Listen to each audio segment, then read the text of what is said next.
Bismillahirrohmanirrohim. Assalamualaikum warahmatullahi wabarakatuh. Selamat pagi anak-anak. Gimana kabar hari ini?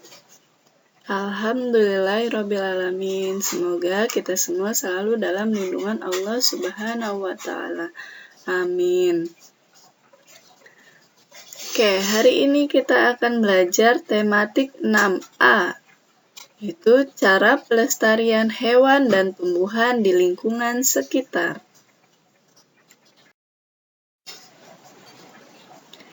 Tumbuhan dan hewan perlu dilestarikan agar tidak terjadi kepunahan. Pelestarian tumbuhan dan hewan melalui in situ atau di habitat aslinya dan ex situ di luar habitat aslinya merupakan salah satu bentuk usaha manusia agar makhluk hidup tidak punah. Pelestarian hewan dan tumbuhan. Bentuk pelestarian hewan dan tumbuhan dapat digolongkan menjadi dua, yaitu pelestarian in situ dan pelestarian ex situ. Pelestarian in situ adalah pelestarian yang dilakukan pada habitat asli hewan dan atau tumbuhan tersebut berada.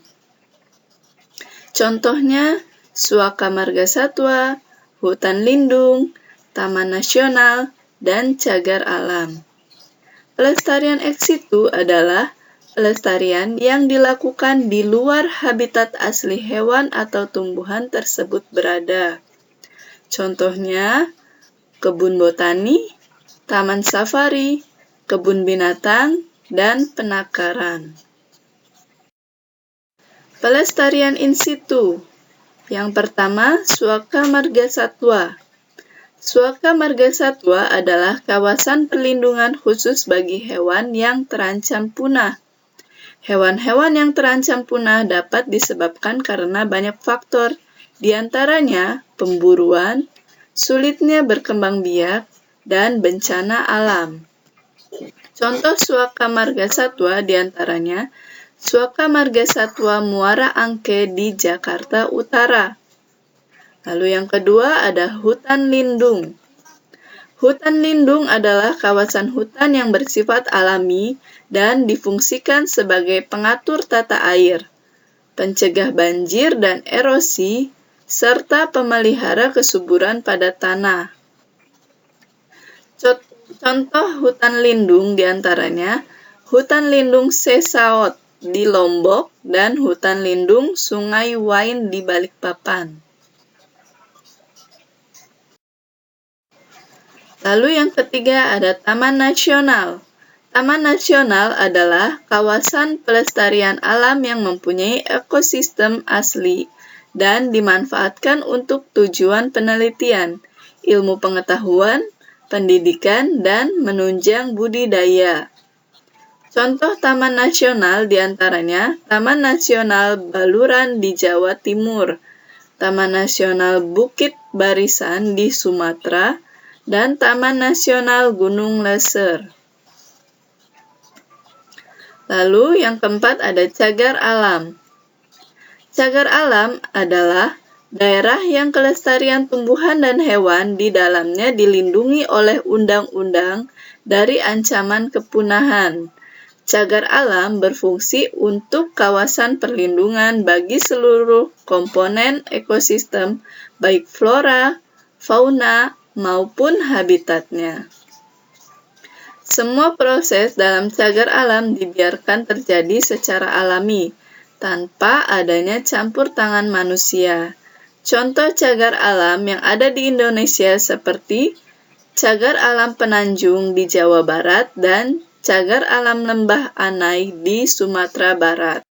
Oke, selanjutnya pelestarian ex situ. Yang pertama ada kebun botani. Kebun botani adalah lahan yang ditanami berbagai macam tumbuhan yang ditujuan untuk penelitian, koleksi, dan konservasi di luar habitat aslinya.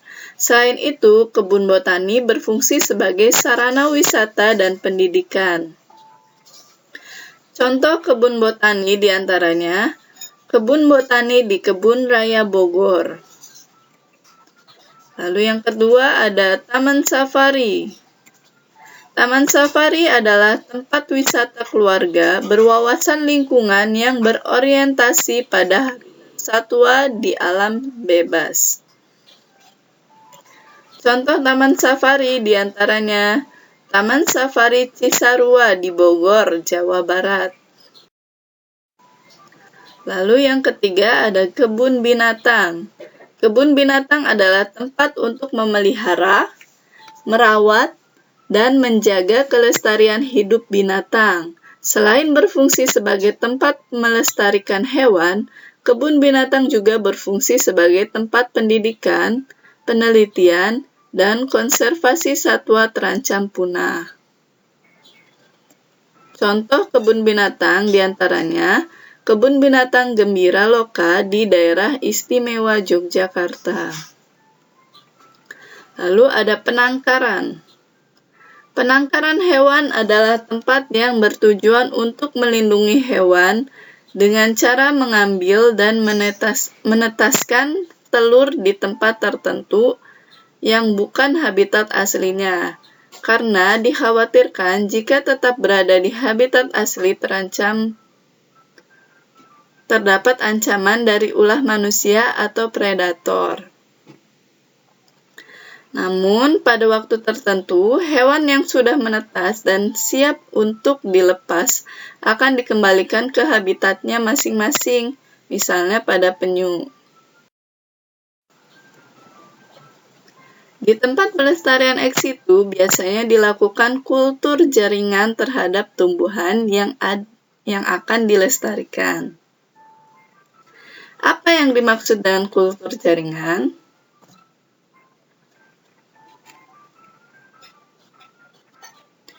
Kultur jaringan adalah metode perbanyakan tumbuhan yang dilakukan di laboratorium.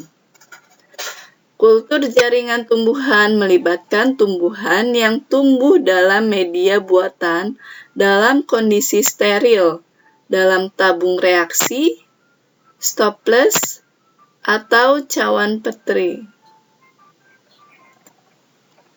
Kultur jaringan bertujuan mempercepat perkembangbiakan tumbuhan sehingga waktu tanam lebih singkat dibandingkan jika dikembangbiakan dengan biji. Berikut metode kultur jaringan.